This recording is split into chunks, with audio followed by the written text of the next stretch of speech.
Olá pessoal, tudo bem? Eu sou o pastor Giovanni, eu tenho uma palavra de Deus para o seu coração. Ontem encerramos a nossa série de vídeos devocionais sobre Filipenses. Estudamos Filipenses 1, 2, 3, 4, os 4 capítulos de Filipenses. E hoje vamos adentrar numa outra jornada através do livro de Cantares, Cantares de Salomão. Já estudamos completamente todos os salmos, 150 salmos, estudamos provérbios, 31 provérbios, estudamos Eclesiastes, 12 capítulos de Eclesiastes. Tudo isso está disponível nas nossas mídias sociais, no YouTube, Facebook, Instagram, Spotify. E também agora vamos entrar numa outra jornada. Estudamos juntos aqui o último livro de Salomão, do grande rei Salomão. Eu tenho certeza que você será tremendamente abençoado, tá bom? Então, Cantares capítulo 1, abre o seu coração, deixa Deus falar com você através do texto bíblico. A Bíblia diz, Cantares 1, cântico dos cânticos de Salomão. Esposa, beija-me com os beijos da tua boca, porque melhor é o teu amor do que o vinho. Suave é o aroma dos teus ungüentos, como unguento derramado é o teu nome. Por isso as donzelas te amam. Leva-me após ti, apressemo-nos, o rei me introduziu nas suas recâmaras. Em ti nos regozijaremos e nos alegraremos do teu amor, nos lembraremos mais do que do vinho. Não é sem razão que te amam. Aí a esposa diz, eu estou morena e formosa, ó filhas de Jerusalém, como as tendas de Quedar, como as cortinas de Salomão. Não olheis para eu estar morena, porque o sol me queimou. Os filhos de minha mãe se indignaram contra mim e me puseram por guarda das vinhas. A vinha, porém, que me pertence, não a guardei. Dize-me, ó amado de minha alma, onde apacentas o teu rebanho? Onde o fazes repousar pelo meio-dia, para que não ande eu vagando junto ao rebanho dos teus companheiros? E o esposo diz, se tu não o sabes, ó mais formosa entre as mulheres, sai-te pelas pisadas dos rebanhos e apacenta os teus cabritos junto às tendas dos pastores. As éguas dos carros de Faraó te comparo, ó querida minha. Formosas são as suas faces entre os enfeites, o teu pescoço com os colares. Enfeites de ouro te faremos, com incrustações de prata. E a esposa diz, enquanto o rei está sentado à sua mesa, o meu nardo exala o seu perfume. O meu amado é para mim um sactel de mirra, posto entre os meus seios. Como um racimo de flores de rena nas vinhas de Engede, é para mim o meu amado. O esposo diz, eis que és formosa, ó querida minha, eis que és formosa. Os teus olhos são como os das pombas. E a esposa diz, como és formoso, amado meu, como és amável. O nosso leito é de viçosas folhas, e as traves da nossa casa são de cedro, e os seus caibros de cipreste. Então aqui vemos, um amor conjugal, mas também temos aqui uma metáfora sobre o amor de Deus pelos seus filhos, Nós vemos aqui como tema central do livro de Cantares, primeiro capítulo, o anseio do amor. A busca pela intimidade no relacionamento conjugal como um reflexo da alma sedenta por comunhão com Deus. Então, é muito lindo esses dois lados, O lado de um marido apaixonado pela sua mulher, a mulher pelo seu marido, mas também o lado de Deus apaixonado pelo seu povo e seu povo apaixonado por Deus. Qual é o título e a autoria, do Cântico dos Cânticos? É interessante que nós sabemos que o título é Salomão como um autor experiente, lá em 1 Reis 4:32. No sentido alegórico, é uma prefiguração de Cristo, o verdadeiro Salomão, a pessoa que encarnou sobre si a sabedoria de Deus, Mateus 12:42. Vemos aqui um superlativo hebraico, Cântico dos Cânticos como o mais excelente cântico. E é interessante que representa o Cântico dos Cânticos o ápice da poesia bíblica sobre o amor. Então, estamos falando de amor. Amor é o tema central do livro de Cantares. No primeiro momento, vemos o desejo da Sulamita. O desejo da Sulamita, que a mulher é a personagem aqui descrita no livro de Cantares, de 2 a 4. No primeiro, nós vemos ela ansiando pela intimidade, no versículo 2, quando ela diz, beija-me ele. Nós vemos aqui uma expressão de desejo afetivo legítimo dentro do contexto do casamento. E aplicando para nós hoje é que a nossa alma também anseia pelos beijos da graça divina, pela intimidade com o Senhor, Deus Todo-Poderoso, é o que nos diz o Salmo 85, versículo 10. No versículo 3 vemos a excelência do amado, né? Teu nome. E aqui nós vemos uma espécie de fragrância comparada a um óleo derramado, uma unção real, uma unção sacerdotal, que é derramada sobre nós através dessa intimidade com Deus. O óleo é derramado. O nome de Cristo é fonte da nossa vida, diz Atos 4:12. E também vemos um chamado à união no versículo 4. Leva-me aqui, esse verbo, ele revela um desejo de estar com o amado. Justamente por isso te amamos, diz ela. Ou seja, uma resposta do coro das filhas de Jerusalém, das mulheres que estavam lá, esse harém de Salomão, o desejo de estar com ele, o desejo de afeto, o desejo de amor. Assim é a igreja. A igreja é atraída por Cristo, simbolicamente aqui Salomão, né? A metáfora, um símbolo de Cristo. João 6,44, Cristo nos chama para essa vida de intimidade, de afeto, de amor com ele. Segundo pontinho, a insegurança e a identidade. Nós vemos aqui uma espécie de complexo de inferioridade. No caso da Sulamita, de 5 a 6, ela diz, eu sou morena. E isso aqui, é claro, pelo texto, observamos que é porque a sua pele era queimada pelo sol. Ela trabalhava nos vinhedos de Salomão e ali foi descoberta pelo rei de Israel. Então, percebemos no seu interior uma sensação de indignidade, uma sensação, um complexo de inferioridade. E quando trazemos para nós, na nossa relação com Deus, também vemos isso, uma sensação de indignidade diante da santidade divina. Mas logo em seguida vemos um pedido de direção no versículo 7. Dize-me, ó tu, onde apacentas? Vemos aqui ela desejando, ansiando uma busca por um lugar de descanso. Por que haveria eu de estar como véu? Vemos aqui uma espécie de medo de rejeição. E assim também trazendo para nós hoje, a alma humana busca Cristo no deserto do mundo. Assim devemos buscar o nosso Senhor, mesmo diante das lutas, das dificuldades, dos desertos do mundo. A nossa alma anseia ardentemente e busca pelo Cristo, o autor e consumador da nossa fé. Depois, num terceiro pontinho, vemos a resposta do amado, de 8 a 11. Ele traz um elogio reconfortante, de 8 a 9, se não o sabes, né? Uma espécie de convite à confiança, no versículo 8. Comparo-te, no versículo 9, fala da minha égua dos carros de Faraó, uma espécie de beleza e força naquela época. A égua dos carros de Faraó era um símbolo da beleza e da força, e trazendo para nós hoje, para a igreja, Cristo valoriza a beleza da igreja santificada. Sempre lembrando que a beleza para Deus é a nossa santidade. Quanto mais santo nós somos, quanto mais consagrados, dedicados, piedosos, separados para Deus, mais belo nós somos aos olhos de Deus. Vou repetir, Cristo valoriza a beleza da igreja santificada. Não é uma questão de estética humana, de visão física, não. Cristo valoriza a beleza da igreja santificada. Vemos também presentes de valorização, de 10 a 11. Quando ele diz formosas são, no versículo 10, e aqui nós vemos as joias como um símbolo de honra. Assim, temos que honrar a Deus e Deus também vai nos honrar. Joias de ouro, diz o versículo 11, o amado embeleza a sua noiva.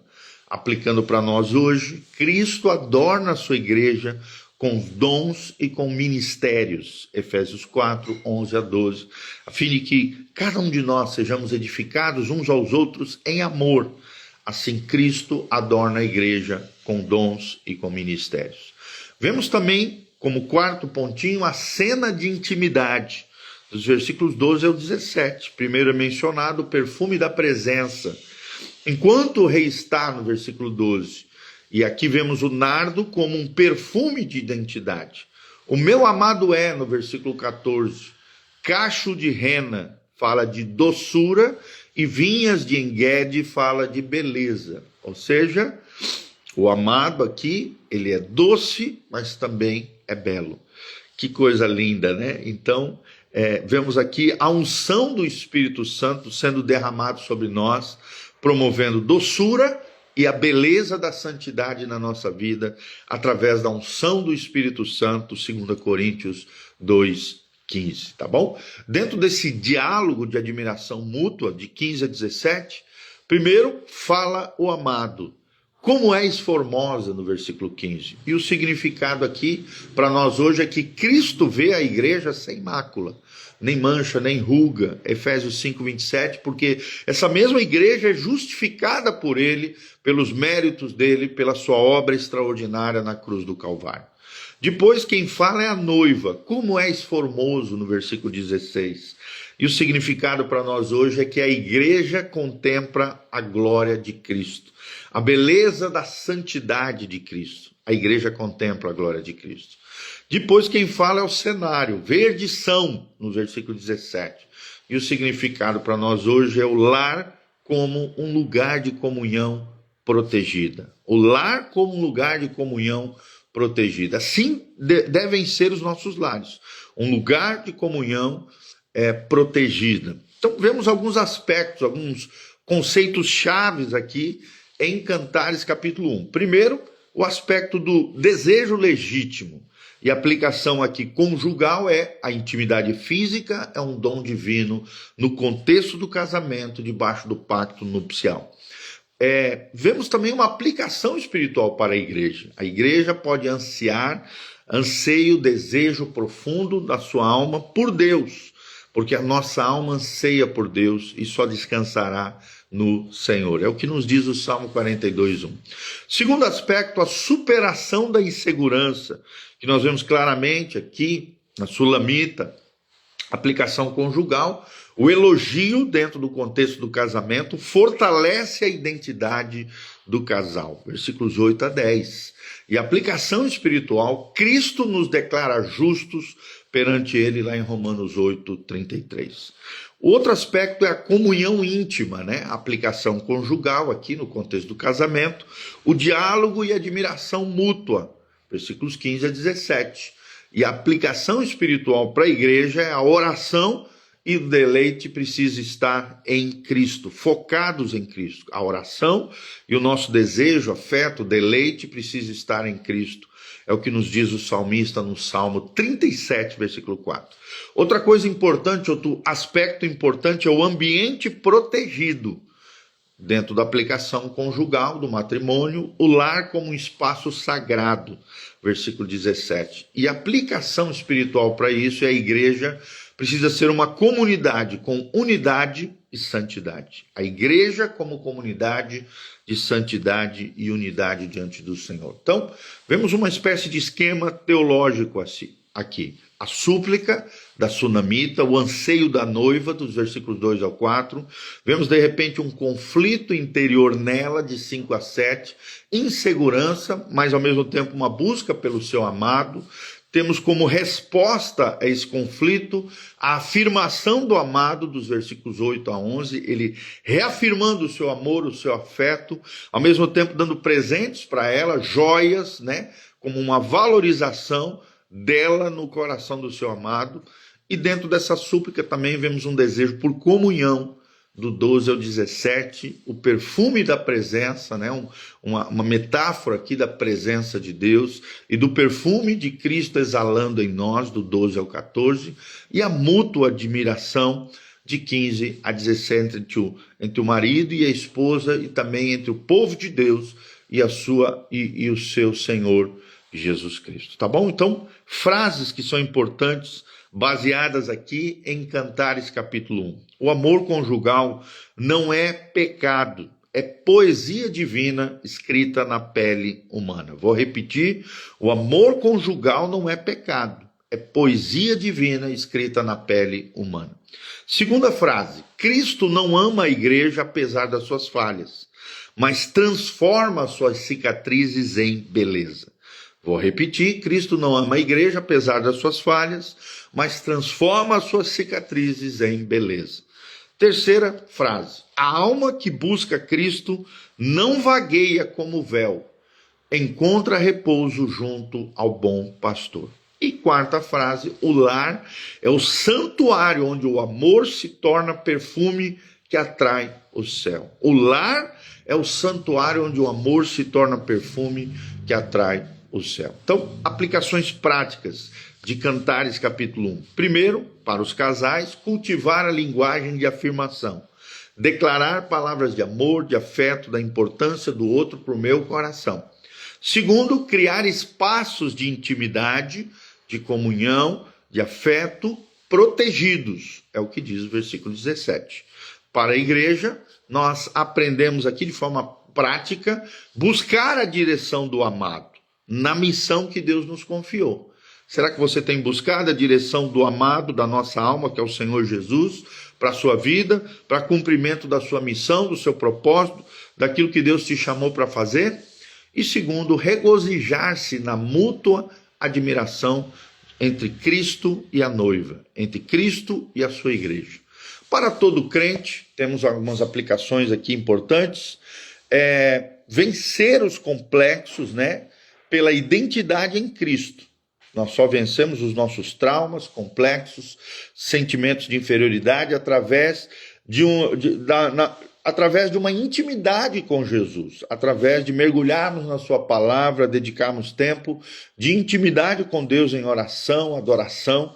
Ali receberemos a verdadeira identidade celestial de Deus para nós, a identidade em Cristo.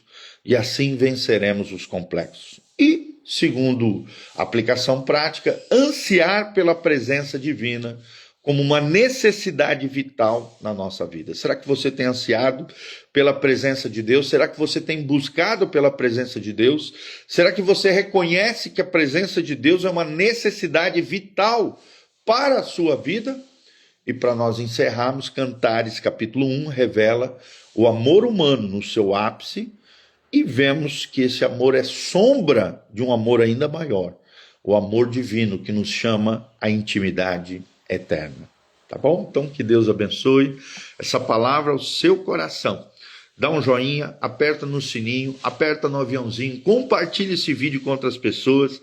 Aqui no link de descrição tem todas as informações do nosso ministério, nossas mídias sociais, informações para a contribuição, informações também dos nossos cultos, endereço da igreja, os horários das nossas programações, tudo isso estão aqui no link no link de descrição. Não esqueça de deixar seus comentários embaixo da onde você está nos assistindo, o que você achou desse primeiro capítulo de Cantares. Escreva, fale da onde você está nos assistindo e compartilhe esse link com outras pessoas. Eu sou o pastor Giovanni. Iniciamos hoje uma linda jornada através do livro de Cantares. Espero ter sido bênção na sua vida. Quero desde já dar um oizinho, agradecer a presença do Rei Paiva, nosso querido amigo precioso, lá de Ilhéus, na Bahia, a Ana Paula Rossi, a Alice Hirama, o Benício Neto, o Davi Renan e o Rodrigo Pinheiro, nossos queridos irmãos preciosos que estão aqui conectados conosco. Que a graça e a paz de Deus esteja sobre a vida de cada um de vocês. Que o Senhor vos abençoe desde Sião, que o Senhor faça resplandecer o seu rosto sobre ti, que o Senhor te encha com a sua paz, a paz que excede todo entendimento, guardará os vossos corações em Cristo Jesus, o nosso Senhor e o nosso Salvador. Eu sou o pastor Giovanni, Igreja Casa na Rocha. Toda quarta-feira, às 20 horas, temos o culto de adoração. No domingo, às 9 horas da manhã, Escola Bíblica Dominical e culto matinal. E domingo, às 19 horas, o culto da família. Então, vem estar conosco, eu tenho certeza que você será tremendamente abençoado, que a graça e a paz de Jesus esteja sobre todos nós e a bênção do Deus Altíssimo faça toda a diferença na sua vida, na sua casa, na sua família, em nome de Jesus. Amém e amém.